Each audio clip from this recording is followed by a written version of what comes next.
মাজার ভেঙে লাশ পুড়িয়ে দেয়া রাসূলের শিক্ষা নয়, এমন মন্তব্য করেছেন বিএনপির সিনিয়র যুগ্ম মহাসচিব রুহুল কবির রিজভী। সকালে নয়াপল্টন বিএনপি কেন্দ্রীয় কার্যালয়ে পবিত্র ঈদে মিলাদুন্নবী উপলক্ষে মিলাদ ও দোয়া মাহফিল অনুষ্ঠানে তিনি কথা বলেন। রিজভী আরও বলেন, তৌহিদি জনতার নামে যারা এ কাজগুলো করছে তাদের পেছনে আন্তর্জাতিক ষড়যন্ত্র রয়েছে। তারা দেশের ভাবমূর্তি নষ্ট করার চেষ্টা করছে কিনা সরকারকে খতিয়ে দেখারও আহ্বান জানান তিনি। এদিকে বিএনপির স্থায়ী কমিটির সদস্য মির্জা আব্বাস অভিযোগ করে বলেন, মাজারে হামলা বিচ্ছিন্ন ঘটনা নয়, নির্বাচন বানচাল করতে মাজারে হামলা সহ এ ধরনের বিশৃঙ্খলা করা হচ্ছে। গণ অধিকার পরিষদের সভাপতি নুরুল হক নূরের স্বাস্থ্যের খোঁজ নিতে ঢাকা মেডিকেল কলেজ হাসপাতালে গিয়ে তিনি এমন মন্তব্য করেন। আমার কেন জানি মনে হচ্ছে ভেতর থেকে গভীর চক্রান্ত চলছে।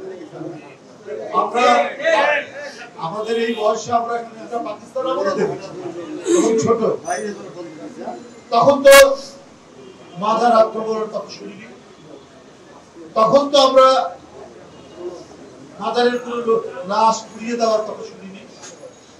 এখন তো আরো এগিয়ে যাওয়ার কথা দেখছি। আজকে হঠাৎ করে এই কাজগুলো কেন হচ্ছে?